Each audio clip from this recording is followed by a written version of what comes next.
그 회사에서. 그래서 회사 일을 하다가 어떤 일이 있었냐면, 이거는 제 거 지명수배 썰이라는 제가 올린 썰이 있어요. 그 회사에서 일을 하다가 과로로 쓰러졌어요.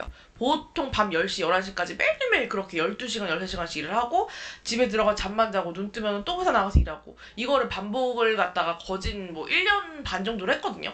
하고 나니까 이제 몸이 망가져가지고 집에서 샤워를 하다가 양치를 하다가 눈을 감았다가 딱 떴는데 갑자기 바닥에 누워있는 거야, 내가. 이게 제가 이제 거울 보고 양치하다가 기절을 한 거예요. 천만다행으로 넘어질 때 머리를 박진 않았어요. 그 다음날 그래서 제가 출근을 못 해가지고 통원치료를 하게 됐고, 통원치료 하다가 도저히 통원치료 안 될 것 같다 해가지고 입원을 하게 되면서 일을 이제 한 2주 정도를 빠지게 됐어요. 병원에서 누워서도 일을 했었거든요. 도저히 이게 일을 안 할 수가 없을 정도의 업무 양이었어. 너무너무 일이 많아가지고 제가 혼자 3사람분의 일을 했거든요. 너무너무 업무가 많아가지고 병원에 누워서 링겔을 꽂고 이제 침대에 누워서도 일을 했단 말이에요. 회사에 2주 후에 복귀를 하고 나서 월급을 받았는데 월급이 평소보다 절반밖에 안 들어온 거예요. 그때도 월급이 엄청 많지 않았었어. 그래서 월급이 150인가 160을 받았었거든요. 그때 내 기억으로. 그거의 절반 정도를 갖다가 나한테 돈을 준 거예요.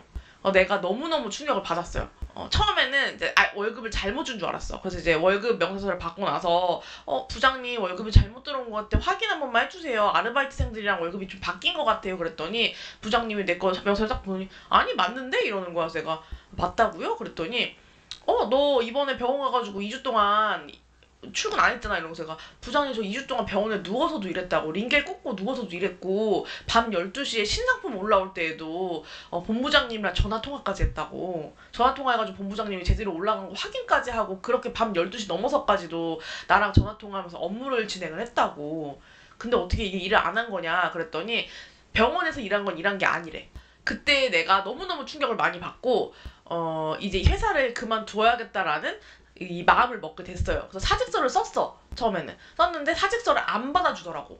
왜냐면 내가 너무 하던 업무들이 너무 광범위하게 많았었고, 내가 그 회사에서 유일하게 일본어를 하던 사람이었는데 아무도 일본어를 못해. 근데 이 회사는 일본계 회사야. 그래서 이제 일본에서 넘어오는 모든 문서들이 다 일본어로 넘어왔기 때문에 내가 없으면은 일본에서 무슨 말을 하는지조차도 모르는 거야. 사직서를 갖다가 나한테 다시 한 번 더 생각을 해보라고 하면서 수리 처리를 안 해주더라고요.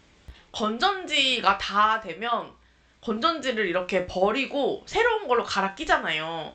내가 그때 그 감정을 진짜 많이 느꼈어요. 이렇게 내 몸이 다 망가져가지고 이제 재기능을 할 수가 없는 상태였거든 그때. 그러니까 이제 몸이 망가지면 건전지가 다 된 거잖아. 근데 그걸 마치 건전지를 내다 버리고 새로운 걸 끼워 넣듯이 내가 사직서를 낸다고 한 순간부터 사람을 막 구인 광고를 올려가지고 뽑기 시작하더라고.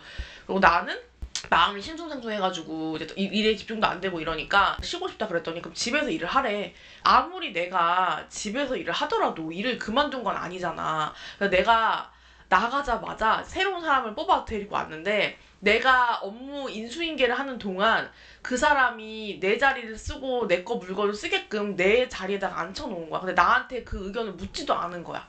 그러니까 내가 소모품인 것처럼. 나는 나 같은 성격을 가진 사람도 우울증에 걸릴 수 있다는 거를 그때 처음 알았어요. 그때 그 기간에는 정말 진짜 아무런 목표가 없었어. 아무런 생각이 없었어. 뭘 해야겠다라는 것도 없었고, 그때 그 기간이 기억이 통째로 없어요. 너무너무 정신적인 충격이 컸는지 그냥 내 기억으로는 대부분의 시간을 씻지도 않고 제대로 먹지도 않고 소파에만 가만히 누워가지고 천장만 쳐다보고 지냈던 기억이 나거든요.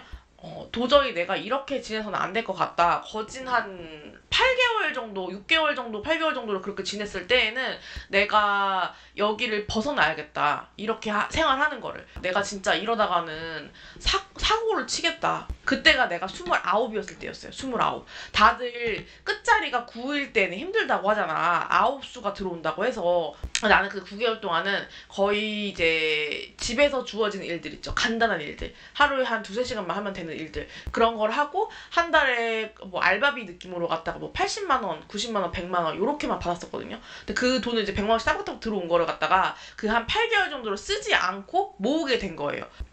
이 돈으로 갖다가 뭐를 해보자. 여기를 벗어나가지고 내가 새로운 걸 시작해야 된다. 안 그러면 나는 내 인생 여기서 망한다. 아주 점집을 처음으로 가게 됐어요. 나는 내가 살면서 점집을 가게 되거나 이런 일이 생길 줄을 몰랐거든. 나 20대 때는 이런 거 하나도 안 믿었어요. 그 점집에 갔는데 그때 해줬던 얘기가 그거예요. 막 이렇게 방울 흔들다가 너가 지금 이번 연도에 되게 힘든 일을 많이 겪었다. 정신적으로 많이 힘들었구나 하면서 직장을 이직을 해야 되는 이동운 같은 게 보이는데 아직은 회사를 그만두지는 말고 조금 더 그 회사에다가는 발을 걸쳐둬라. 당장은 빠져나오긴 힘들다. 너가 어쨌든 돈이 필요하다. 그러니까 그냥 이 상태를 유지하면서 회사를 다니고 너가 준비가 되면 이 회사를 그만둬라. 그렇게 조언을 해주시더라고. 그리고 나한테 본인이 원래는 이렇게 사람 피부에다가 피를 내거나 이런 이렇게 찔러가지고 하는 그런 어떤 일들을 하면은 굉장히 잘 됐을 거다. 근데 이제 의사나 간호사를 했어도 굉장히 유명한 명의가 됐었을 건데 그거를 시작하기엔 늦지 않았냐. 나이가 30인데 그리고 그만큼 돈도 그만한 모아놓은 학비 같은 것도 없고 그러니까 타투를 해봐라. 눈썹 하는 거 반영구를 하거나 몸에 그림 그리는 타투 이런 걸 해봐라. 뭘 하든지 간에 하면은 넌 좀 돈 좀 벌 거다. 근데 당장은 못 번다. 32부터 이제 외국에 나갈 운이 생길 거고 34부터 본격적으로 벌기 시작할 거다. 근데 그게 너가 진짜 네 인생에서 가장 크게 버는 건 아니다. 그냥 너의 인생이 이걸로 인해서 잘 풀려간다라고 느끼는 시점이 34일 것이다. 그렇게 얘기를 했었거든. 그렇게 조언해 주셨거든. 타투를 먼저 배우기로 했어요. 그때는 타투가 나한테 떠오르게 됐어요.